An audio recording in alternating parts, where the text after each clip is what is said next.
8 minutes we got. I'd like to question about my resistance to looking at my sexual addictions. Yes? All sexual addictions are based around usually two things. The first thing is firstly, they're all obviously avoidance of some hurt, right? So you understand that. You're avoiding some hurt here. And the main thing with sexual addictions is you're avoiding the hurt that you feel inside of yourself with regard to your worth in relation to or in reference to the opposite gender. So in other words, inside of ourselves, so this is you have supposedly two parents, right? You didn't, of course, you mostly had one parent looking after you, didn't you? Or one gender looking after you is a better way of putting it. Yeah, that's correct. The woman gender is who you had looking after you most of the time. Now, in this process, this means that as you get hurt, there's two ways the second chakra, if you like, the worth part of you gets hurt. One way is by the same gender parent, and the other way is by the opposite gender parent. Now, when we have sexual addictions that we project at the opposite gender, that demonstrates that we've been hurt from a worth perspective with the opposite gender.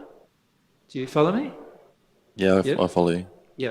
So what I would start doing is, every time you feel drawn into some sexual addiction, whether that's, for some of you it might be pornography, for some of you it might be just needing a woman's sexual approval or attention in order to feel good about yourself, understand that this has to have come from something in your childhood where the worth hasn't been developed in regard to or in reference to that gender.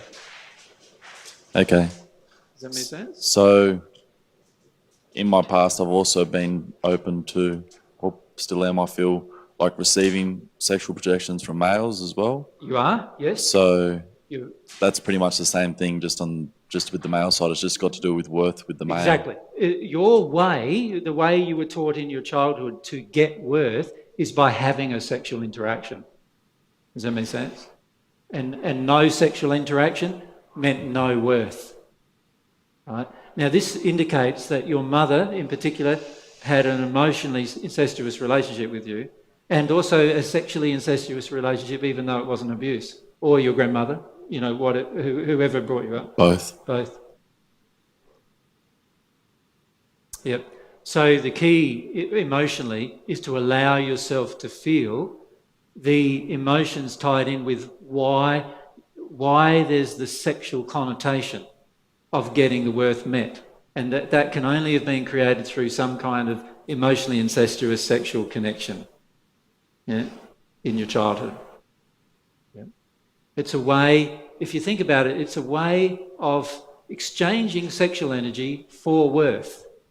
So the outward projection is the sexual projection, and the desire coming back is not necessarily sex, it's worth you're looking for.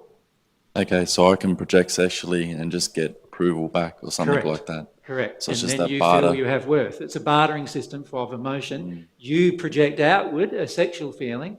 The other person projects back to you a feeling of approval. That's one of the feelings you're looking for. Does that make sense? So even, because I noticed recently, like, this idea of being the charming boy, like I was always told and given approval for being a charming boy, but then I've felt that actually the feeling coming from me when I'm charming is actually just a sexual feeling. Yes. Yeah. So it's just a flirtatious feeling coming from you. You were taught to have flirtatious feelings, right? Yeah. Thank you. Yeah.